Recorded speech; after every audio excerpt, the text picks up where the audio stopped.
आशा करता हूँ आप सब बहुत अच्छे होंगे। मेरा नाम है सिद्धांत अग्निहोत्री। स्टडी ग्लोस पे आपका बहुत बहुत स्वागत है। दोस्तों, आज हम ऑरोविल विलेज की बात करेंगे। Journey of Auroville. ये ऑरोविल विलेज दुनिया का सबसे अनोखा विलेज है। क्या होगा अगर आपको मैं बताऊं कि एक ऐसी जगह भी है भारत में जहां पे ना ही कोई पैसा चलता है, ना ही कोई धर्म है, ना ही कोई सरकार है। लोग यहाँ पे आध्यात्म को ढूंढने आते हैं, अपने आप को ढूंढने आते हैं। लोग एक दूसरे की मदद करते हैं। लोग कोई बंधन नहीं है उनके ऊपर कि आपको जॉब करनी है। आपको जो आता है आप वो करिए। पढ़ने का कोई टाइम नहीं। यहाँ पे जो बच्चे पढ़ते हैं, जो स्कूल्स बनाए गए हैं, आप कुछ भी पढ़ सकते हैं। कोई तय सिलेबस नहीं। ये एक यूटोपियन सोसाइटी है जिसको असली में सेटअप किया गया है। जो एक कहते हैं ना कि एक असली समाजवाद आएगा, ये इसको डिपिक्ट करता है ऑरोवेल। लेकिन दोस्तों, हम बात करेंगे ऑरोवेल के एडवांटेजेस और डिसएडवांटेजेस। क्या ऐसी सोसाइटी बढ़िया है? हम थोड़ा केस स्टडी करेंगे। ओके, चलिए। तो ये एक एक्सपेरिमेंटल टाउनशिप है। ऑरोविल जो है, इट बिलोंग्स टू नोबडी। ये एक एक्सपेरिमेंटल टाउनशिप है। एक्सपेरिमेंटल टाउनशिप मतलब क्या है कि हम एक मान लीजिए कि एक ऐसा शहर बनाया, जैसे अभी मैंने आपको बताया कि यहाँ पे पैसा नहीं चलता है, यहाँ पे धर्म नहीं, यहाँ इक्वालिटी है एक तरीके से।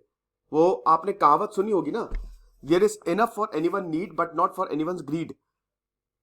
कि जितना तुमको चाहिए उतना है भाई, पर्याप्त है। और चाहिए क्या तुमको जीवन जीने के लिए? तो जब भी हम इस तरीके का एक्सपेरिमेंट किसी शहर या किसी सोसाइटी में करते हैं, तो हम उसको एक्सपेरिमेंटल विलेज या इंटेंशनल कम्युनिटी का नाम देते हैं। एक्सपेरिमेंटल टाउनशिप जिसको बोला जाता है, कि यहाँ पे सोशल कोहेजन हो, टीम वर्क हो। और याद रखिएगा, इसमें जो ये इंटरनेशनल मतलब ये जो एक्सपेरिमेंटल टाउनशिप होती है और ये जो टाउनशिप बनाई जाती है, इसमें social, political, religious, spiritual vision होता है। शानदार सोशल एक्सपेरिमेंट्स किए जाते हैं क्योंकि हम रहते समाज में हैं। तो ये तमिलनाडु में है और मुझे ये बताते हुए गर्व हो रहा है कि भारत में ऐसा है। आपको पूरी दुनिया में कहीं नहीं ये मिलेगा, सिर्फ भारत में। यहां पे सिर्फ आप अपने आप को खोजने आते हैं। आप योगा करिए, आप ध्यान करिए, आप लोगों की मदद करिए। यहां के लोग बहुत खुश हैं।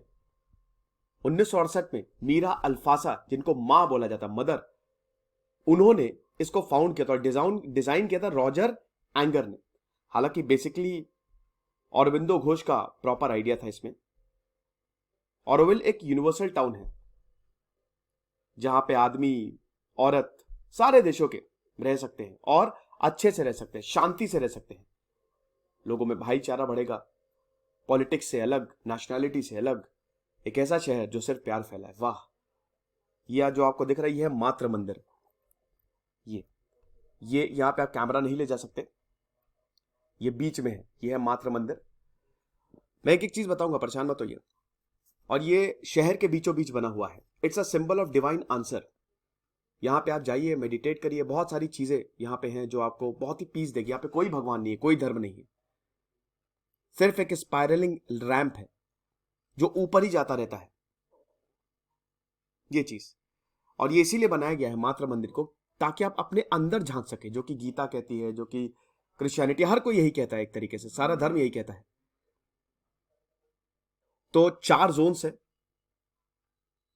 एक तो रेजिडेंशियल जोन है, एक इंडस्ट्रियल जोन है, कल्चरल या एजुकेशनल जोन है, और एक इंटरनेशनल जोन है। तो यहां से ही ये रेडिएट होते हैं। ये जो दिख रहा है ना आपको क्रॉस में 4 जोन्स, इस शहर के 4 जोन्स हैं। तो ये जो मातृ मंदिर है, ये एक एक तरफ इंडिकेट करता है कि भाई देख लो। तो बहुत ही खूबसूरत है। तो आगे बढ़ते हैं। ऑरोविल जो है वो चाहता है कि हम एक पुल बने, एक ब्रिज बने between the past and the future. जो भी हमने डिस्कवरीज की है, भौतिक डिस्कवरी नहीं, इट्स नॉट भौतिक, जो हमने अंदर अपने इंसान जो डेवलप हुआ है उसको हम देखें और उसको रियलाइज करें। ह्यूमन यूनिटी का ये सिंबल बने। अब इससे पहले हम विलेजेस की बारीकियों को जाने, ये मेरा व्लॉगिंग चैनल है दोस्तों, सिद्धांत अग्निहोत्री के नाम से। तो आप इसको जरूर सब्सक्राइब करें। मैं जो इंटरैक्ट करता रहता हूँ, बहुत जल्द मैं ऑरोविल विलेज जाने भी वाला हूँ। वो सब व्लॉग्स आपको यहीं पे मिल जाएंगे। और हमने शानदार कोर्सेज बनाए हैं दोस्तों, जो कि आपको एग्जाम्स में मदद करने वाले हैं। अभी कल ही हमने SSC CHSL का कोर्स लॉन्च किया है, तो आप ज़रूर अवेल करें। इन नंबर्स पे कॉल कर सकते हैं, आप व्हाट्सएप भी कर सकते हैं, जानकारी आपको मिल जाएगी। यहाँ पे खाली 2814 लोग रहते हैं, जो 2018 का सेंसस है। अभी तो 3500 के करीब लोग हो गए, और वैसे 50,000 लोगों को यहाँ पे लेके आना है, डिफरेंट कंट्रीज से आते हैं। औरोर का मतलब होता है, ये फ्रेंच लैंग्वेज से लिया गया है। औरोर का मतलब होता है डॉन, शाम, और विलेज तो सिटी आपको पता ही है। तो औरोविल, विल मतलब सिटी, तो फ्रेंच लैंग्वेज से लिया गया औरोर, यानी कि ये ऐसा बोला जाता है कि यहां इसको सिटी ऑफ डॉन बोला जाता है, कि यहां कभी सूरज ही नहीं ढलता है। तो अरबिंदो घोष के बारे में तो आपको पता ही है, बहुत बड़े रेवोल्यूशनरी थे भाई। इनके आइडियाज तो कमाली थे। श्री अरबिंदो जिनको बोला जाता है, 1950 में जिनका देहांत हुआ, फिलोसोफर, योगा गुरु, पोएट, इंडियन नेशनलिस्ट, बहुत ही जबरदस्त इंसान, बहुत ही जबरदस्त। स्पिरिचुअल रेवोल्यूशन की बात करते थे। कितने लोग, चाहे वो सुभाष चंद्र बोस हो, चाहे महात्मा गांधी हो, इतने सारे लोग इनसे इंस्पायर हुए कि क्या बताएं। इन्होंने समझ लीजिए कि हमारे नेशनल मूवमेंट की नींव रखी। मैंने इनकी बायोग्राफी रिव्यू किया, तो आप जरूर देखिएगा, ये चीज है। तो अब हम थोड़े इतिहास की बात कर लेते हैं। देखिए, ये पौंडीचेरी के पास है। श्री औरबिंदो सोसाइटी पौंडीचेरी में है। उसने एक रेजोल्यूशन पास किया कि हम एक सिटी बनाएंगे, क्योंकि 1950 में औरबिंदो घोष का देहांत हो गया। अब औरबिंदो घोष और मदर यानी कि मीरा अल्फासा ने एक सपना देखा था कि हम एक ऐसा शहर बनाएंगे जो धर्म से मुक्त हो, सरकार से मुक्त हो, जहां पे इक्वालिटी हो। तो यहां पे एक रेजोल्यूशन पास होता है कि हम शहर बनाएंगे जो औरबिंदो, श्री औरबिंदो के विजन को डेडिकेटेड हो। तो इस पे काम शुरू होता है। अब आप आइए और कंट्रीब्यूट करिए। लेकिन ये इतना आसान नहीं था दोस्तों, क्योंकि 1960s की बात, उस समय तो भारत में ही बहुत बड़ी प्रॉब्लम थी। अच्छा, बनाएंगे कहां? पौंडीचेरी के पास 10 किलोमीटर है पौंडीचेरी से, और 5 किलोमीटर है समुद्र से। तो 10 किलोमीटर दूर, क्योंकि पौंडीचेरी फ्रांस के पास था, तो 10 किलोमीटर दूर पौंडीचेरी से एक जगह चुनी गई। यहां पे कुछ नहीं था, जंगल था। It was a sun baked plateau. बहुत मुश्किल था यहां पे गुजर बसर करना। 20 स्क्वायर किलोमीटर का ये एक बैरन वेस्टलैंड है। मुझे जुकाम है थोड़ा। और यहां पे फॉलोअर्स ने काम करना शुरू किया। मदर ने बोला कि आप आओ और हमारे साथ इस यूनिक शहर को बसाओ। सारे के सारे लोग लग गए इस काम में। ये आप देख सकते हैं, ये स्टैंप अभी ऑरोविल अंतरराष्ट्रीय नगर, इंटरनेशनल सिटी है ये। अभी हम इसके लीगल स्टेटस की भी बात करेंगे। तो उसके बाद ये शहर ऑरोविल आया 1914 में ही। 1914 में औरबिंदो और मदर ने इसकी कल्पना कर ली थी कि बनाएंगे हम एक ऐसा शहर बनाएंगे जो कमाल का हो। फिर 1950 के बाद मदर ने ये कार्यभार संभाला कि चलो एक यूनिवर्सल टाउन बनाते हैं जो हर किसी को सर्व करे। उस समय वो 90 साल की थी। और उसके बाद आर्किटेक्ट रॉजर एंगर के साथ उन्होंने काम करना शुरू किया। ब्लूप्रिंट। अब ब्लूप्रिंट में यही था कि 50,000 लोगों को बसाना है। 28 फरवरी 1968 को इस टाउनशिप को इनॉग्रेट किया गया। इनॉग्रेशन हुआ, inauguration ceremony, it was attended by delegates of 124 Nations. 124 देशों के प्रतिनिधित्व आए थे भाई। और 28 फरवरी को वेंसडे था, 1968 में इनॉग्रेट किया गया। 5,000 लोगों ने इसको इनॉग्रेट किया। 5,000 लोग जो हैं वो प्रेजेंट है, डेलीगेट्स। तो 4 पॉइंट चार्टर था। सबसे पहले तो ऑरोविल जो है वो इट बिलोंग्स टू नोबडी, वो किसी का नहीं है। ऑरोविल बिलोंग्स टू ह्यूमैनिटी, वो इंसानियत का है। लेकिन अगर आपको ऑरोविल में रहना है, क्योंकि 50,000 का टारगेट है, अभी 3,500 रहता है, उसका रीजन भी मैं आपको बताऊंगा ऐसा क्यों है। यहां पे देखिए, आपको अच्छा लग रहा है, बोलने में बहुत अच्छा लग रहा है, लेकिन थोड़ा मुश्किल होता है यहां पे रहना। क्यों, वो भी मैं आपको थोड़ा सा वेट करिए बताता हूं। तो डिवाइन कॉन्शियसनेस को सर्व करे वो, पहला पॉइंट। दूसरे चार्टर में दूसरा पॉइंट, इनका संविधान खाली 4 ही पॉइंट है इसमें जो इनका चार्टर है। ऑरोविल जो है, it will be place of unending education of constant progress. Unending education का मतलब क्या? यानी कि आप यहां पे कुछ भी सीख सकते हो और कितने उम्र तक भी सीख सकते हो। आप 50, 60, 70, कोई भी, डिस्पाइट योर एज, एंड आप कुछ भी सीख लो, अगर आप 10-15 साल के बच्चे को भी अगर इंजीनियरिंग सीखनी है तो सीख ले वो, क्योंकि बहुत बढ़िया इनके चार्टर में लाइन लिखी है, यूथ नेवर एजेस, जवानी कभी ढलती नहीं है।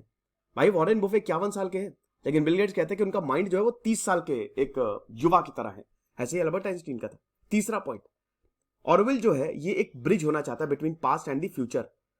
तो जो भी डिस्कवरी हुई है मटेरियल और अंदर भौतिक को सब लेना चाहता है।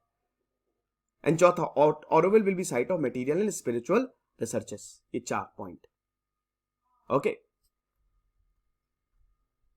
आगे बढ़ते हैं। तो वही है कि इसको सिग्निफाई करने के लिए कि टाउनशिप किसी को बिलोंग नहीं करता लेकिन ह्यूमैनिटी को बिलोंग करता है, तो यहां पे एक मार्बल क्लैड अर्न, जब 1973 में मदर्स की डेथ हुई तो कॉन्फ्लिक्ट हो गई रेसिडेंट और जो township parent organization Shri Aurobindo society, तब सरकार को इंटरवीन करना पड़ा। उस समय तो मतलब इंदिरा गांधी प्राइम मिनिस्टर थी, लेकिन जब इंदिरा गांधी की डेथ हुई तो राजीव गांधी प्राइम मिनिस्टर बने। यहां पे रेसिडेंट्स जो थे, जब बहुत बड़ी प्रॉब्लम हो गई तो इंदिरा गांधी को बोला कि आप कुछ करिए। सोसाइटी ने चैलेंज किया जो सरकार का एक्शन था सुप्रीम कोर्ट का। फाइनल वर्डिक्ट आया 1988 में। वर्डिक्ट के बाद यही था कि भाई अब शहर को अलग कर देना है, अलग ही शहर बनेगा। ये यहां पे जीत रेसिडेंट्स की ही हुई थी। फाइनली 1988 में ऑरोविल फाउंडेशन एक्ट पास होता है, इंडियन पार्लियामेंट इसको पास करती है और ऑरोविल विलेज जो है वो अस्तित्व में आता है। तो ये चीज, अब हाईएस्ट अथॉरिटी जो है इट्स अ गवर्निंग बॉडी। यहां पे ऑरोविल, देखिए इसमें इनका जो गवर्निंग सिस्टम है वो 3 टियर है। सबसे पहले गवर्निंग बोर्ड, फिर रेसिडेंस असेंबली और फिर Auroville international advisory council. Highest authority governing board, ये सरकार सिलेक्ट करती है। इसमें 7 प्रोमिनेंट इंडियंस होते हैं जिन्होंने एजुकेशन, कल्चर, एनवायरमेंट और सोशल सर्विस में बहुत बढ़िया काम किया है। यही गवर्निंग बोर्ड जो है वो, then there is resident assembly. अगर आपको जाना है तो ये रेसिडेंट असेंबली आपका इंटरव्यू लेंगी। आप सोच रहे हो ना कि यार इसमें यहां पर रह कैसे सकते हैं, रहने के लिए कुछ नहीं है, बहुत ही खूबसूरत गांव है ये। आपको बस जाना है, आपको घर बनाना पड़ेगा, थोड़ा बहुत आपको फाइनेंशियल मदद करनी पड़ेगी। हालांकि बस 5,000 रुपए ही यहाँ पे, 5,000, क्योंकि यहाँ पे जैसे अगर आप कुछ खरीदेंगे ना, आपको कोई पैसे वैसे देने नहीं पड़ता, करेंसी सिस्टम चलता ही नहीं है। आप उनकी मदद करो, वो आपकी मदद करेंगे, ऐसा चलता है। तो अगर आपको यहाँ पे रहना है तो पहले तो एक थोड़ा छोटा सा घर बनवा दीजिए और उसके बाद फिर यही रेसिडेंट असेंबली जो है वो आपका इंटरव्यू लेगी और अगर आप पास हो गए, हो गया काम। ये चीज है। Then there is international advisory council, जिसमें 5 मेंबर भारत सरकार सिलेक्ट करती है जिन्होंने कमाल की सर्विस दी है ह्यूमैनिटी में। ऑरोविल फाउंडेशन में एक चेयरमैन होता है and it's an autonomous body under the ministry of human resources and development. और ये बिल्कुल ऑटोनोमस है कि इसको सरकार बिल्कुल हस्तक्षेप करती ही नहीं। ये चीज है। तो आगे बढ़ते हैं और देखते हैं इसमें क्या क्या है। अभी 2,500 नहीं, 2,500 से 3,500 लोग रहते हैं 2018 के सेंसस के हिसाब से है ये, लेकिन अभी 3,500 पहुंच गए हैं। और टाउनशिप वैसे 50,000 रेसिडेंट्स को हाउस करने के लिए था कि 50,000 तो लोग आए। अब शुरुआत के 20 साल सिर्फ 400 इंडिविजुअल्स है 20 देशों से। यहां पे अलग अलग देशों से अलग अलग लोग हैं। तो शुरुआत के 20 साल जब ये बना, मतलब 1988 तक खाली 400 लोग रहने आए 20 अलग अलग देशों से। फिर अगले 20 साल यानी कि 2008 तक ये 2000 तक आ गया और 40 देश, अब 20 से 40 हो गए। अभी जनवरी 2018 तक लगभग 2,814 रेसिडेंट्स है जो यहां पे रहते हैं, जो अब 3,500 के करीब हो गए हैं। अभी सेंसस आना बाकी है, देखेंगे हम। अब ये जो 2/3 लोग हैं, 2/3 यानी कि 66%, 100 में से 66 लोग फ्रांस और जर्मनी के हैं। कम्युनिटी जो है तमिल, इंग्लिश, फ्रेंच, संस्कृत ये सब यहां पे बोली जाती है। ये चीज है। हालांकि ज्यादा इंडियन जो नेशनैलिटी है वो इंडियन ही है, इंडियंस की सबसे ज्यादा है, लेकिन French, German and Indians they form 2/3। बाकी Ecuador, Ludhiana, Iran, Irish, Colombian, हर जगह से आपको यहाँ पे लोग मिलेंगे। अब यहाँ पे राइटर भी हैं, आर्टिस्ट भी हैं, doctors, engineers, chef, teachers, farmers, students, हर कोई यहाँ पे रहता है। फॉरेस्टेड यूनिवर्सिटी कैंपस है यहाँ पे। और भैया आप ये मत, इसमें यहाँ पे कुछ है नहीं, यहाँ highly developed, it is highly developed. ये सब इंटेलिजेंट लोग हैं और अभी भी ये इवॉल्व हो रही है।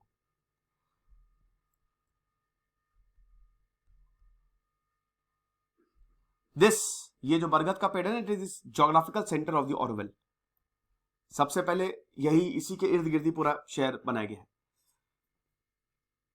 अब जो सोल है, जो आत्मा है, मातृ मंदिर है ना, 37 साल लगे इसको बनने में, और इसमें 1415 गोल्ड डिस्क हैं, और it is suspended above 12 petals, और यहां पे मेडिटेशन रूम है, और यहां पे आपको कोई, ये मंदिर है लेकिन आपको कोई धर्म नहीं मिलेगा, पूरे शहर में कोई धर्म नहीं है, कोई सरकार नहीं है। लेकिन बड़ी बात है कि इसकी इकोनॉमी कैसे चलती है। पेपर एंड कॉइन करेंसी यहां पे नहीं यूज होती है, पैसा जो हम लोग यूज करते हैं नहीं यूज होता है, सीधा अकाउंट नंबर्स, रेजिडेंट्स को अकाउंट नंबर्स दिया जाता है, यही अकाउंट नंबर्स आप अपने सेंट्रल अकाउंट से कनेक्ट कर लो। अब जो विजिटर करता है, they are requested to get a temporary account, इसको ऑरो कार्ड, डेबिट कार्ड बोलते हैं। मतलब अगर आप जाएंगे यहां पे तो आपको एक ऑरो कार्ड दिया जाएगा, और वो आपके मेन अकाउंट से लिंक होगा, और सारा का सारा ट्रांजैक्शन यहीं से ही होता है, ठीक है। जो रेसिडेंट्स है ऑरोविल के, वो कुछ कंट्रीब्यूट भी करते हैं, मंथली कंट्रीब्यूशन होता है कम्युनिटी को, वरना बढ़ेगा कैसे आगे, थोड़ा बहुत तो पैसा चाहिए ही। और जब भी पॉसिबल हो आप वर्क, मनी या काइंड, ऐसा जरूरी नहीं आप पैसे ही दीजिए, आप काम कर लो। मैंने बताया ना कि यहां पे मदद, इट्स ऑल अबाउट हेल्प, कि तुम मेरी हेल्प करो मैं तुम्हारी हेल्प कर दूंगा, सिंपल।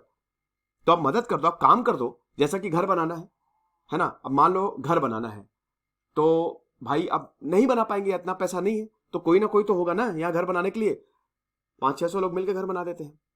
डॉक्टर, इलाज करना है, पैसे नहीं है, कोई बात नहीं, फ्री में इलाज कर देंगे, बदले में आप उनके लिए कुछ काम कर देना, पैसा है तो पैसा दे दो। तो वर्क, मनी और काइंड, ये है।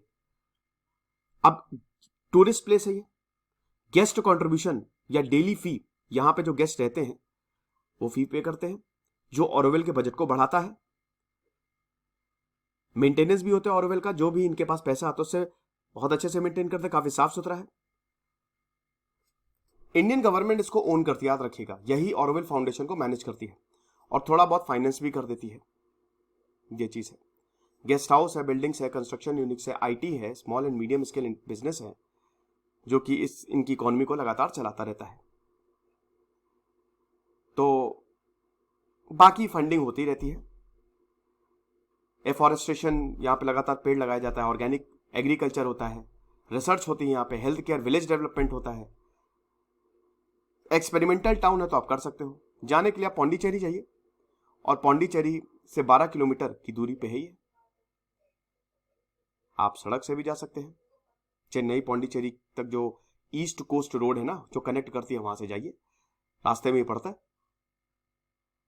ये चीज है। जो भी पैसा यहाँ पे डेली विजिटर्स गेस्ट देते हैं उसी से ये सब मैं आपको बता ही चुका हूं, तो इसमें कोई दिक्कत नहीं है। तो धीमे धीमे ऑरोविल बढ़ता जा रहा है। अब यार बात हम कुछ करते हैं, देखिए मेन बात यह है कि इसके एडवांटेजेस और डिसएडवांटेजेस। ऑरोविल एक बहुत ही शानदार शहर है, बहुत ही शानदार, लेकिन क्या यहाँ पे आम इंसान रह सकता है? शायद मैं नहीं रह सकता। देखिए इसमें दो चीजें हैं। अगर इसमें एक डिसएडवांटेज की बात करें तो ये शहर अभी, पहली बात तो ये ग्रो कर रहा है, धीमे धीमे ग्रो कर रहा है, और आपको अपनी दुनिया से कटना पड़ेगा। आप समझ रहे हो, आप यहां पर रहोगे तो आपको एक अलग ही लाइफ जीनी है, जो कि शायद मुश्किल हो जाए एक आम इंसान के लिए। थोड़ा सा प्रोग्रेसिव को ये रोकता है ना। ये सरकार की नहीं बात करेगा, ये हालांकि वेल ऑर्गेनाइज्ड स्ट्रक्चर है इनका, लेकिन यहाँ पे सरकार ने, यहाँ पे धर्म नहीं, जो कि बहुत अच्छी बात है, it's a very good thing की इक्वालिटी है। लेकिन फिर भी यहाँ पे वही कहते हैं ना कि आप पहाड़ पे जब जाओगे तो आपको 2-3 दिन बहुत अच्छा लगता है, लेकिन 8-9 दिन फिर लगता है यार निकलो यार यहाँ से। तो भाई अगर आप यहाँ पे रहने का मन बना रहे हो तो आप चले तो जाओगे, लेकिन बहुत ध्यान से एक्चुअल में, क्योंकि देखिए ये जो स्पिरिचुअल ग्रोथ होती है ना, इसमें वक्त लगता है और थोड़ी मुश्किल होती है। लेकिन फिर वही बात है कि भाई क्या ही करना, जितना आपको चाहिए उससे ज्यादा आपको यहां पे मिल रहा है। आप समझ रहे हो, आपको जितनी चीजें चाहिए उससे ज्यादा आपको मिल रहा है ना। कहने का मतलब ये है कि आज हद से ज्यादा टेक्नोलॉजी ने, सरकार के हस्तक्षेप ने तो पूरी दुनिया को बर्बाद कर दिया। लेकिन ये ऑरोविल एक बेस्ट एग्जांपल है कि इतना ही है, इतने में ही काम हो जाएगा, पैसे वैसे की जरूरत है ही क्या, ये तो लालची बनाती है। लेकिन मेन चीज यही है ना कि कटाव हो जाता है। देखिए भाई सरकार का हस्तक्षेप जरूरी है मेरे हिसाब से, विदाउट लॉ एंड ऑर्डर मुश्किल रहता है। अब ऐसे 2008 में यहाँ पे एक इन्वेस्टिगेशन भी हुई थी कि कुछ बच्चों का यहाँ पे शोषण हुआ है, वो मतलब कुछ कंट्रोवर्सीज रिलेटेड है इस विलेज से। बट अगेन वही है कि अच्छे बुरे हर जगह होते हैं, लेकिन मतलब मेरे लिए इसलिए थोड़ा सा मुश्किल होगा डेफिनेटली। देखिए, स्पिरिचुअल एक्सपीरियंस आप कहीं पे भी कर सकते हो, घर पे भी कर सकते हो, जैसे मैं खुद घर पे मेडिटेट करता हूँ, है ना। लेकिन ये society it's an experimental township. ये एक वो है कि ये सोसाइटी एक्चुअल में ऐसी होनी चाहिए, और ये इसने गोल सेट किया हुआ है और अपने गोल की तरफ धीरे धीरे ऑरवेल आगे बढ़ रहा है। तो ये चीज है। तो फिलहाल ये आपके ऊपर है। फिलहाल यार है ना, आपको अब बहुत लोगों को लग रहा होगा बस मैं जा रहा हूँ ऑरोविल रहने, आज से मम्मी पापा बाय बाय, पढ़ाई का बोझ है, नौकरी का बोझ है, इतना आसान नहीं है भाई। यहाँ पे असेंबली पूरी आपका इंटरव्यू लेगी, ठीक है, ऐसे नहीं। तो रहने के लिए अब हालांकि कोई भी रह सकता है, लेकिन प्रॉपर इंटरव्यू होता है। तो ये लेक्चर था, ये केस स्टडी है ऑरोवेल पे, एक एक्सपेरिमेंटल सोसाइटी है और धीमे धीमे ये आगे बढ़ती जा रही है। लेकिन वही है कि वक्त से काफी पीछे है, ये किसका डिसएडवांटेज है। अब वही है कि अगर ये टेक्नोलॉजी और सारी चीजों को इंक्लूड कर लेगा तो फिर अपनी खासियत खो देगा। ऑरोवेल इसीलिए इस दुनिया में बहुत ज्यादा खास है, क्योंकि ये अलग है, इट्स टोटली कट ऑफ। और अगर ये उसमें मिल जाएगा तो फिर फायदा ही क्या। ये चीज है। खुश रहिए, पढ़ते रहिए। इधर से सिद्धांत अग्निहोत्री साइनिंग ऑफ।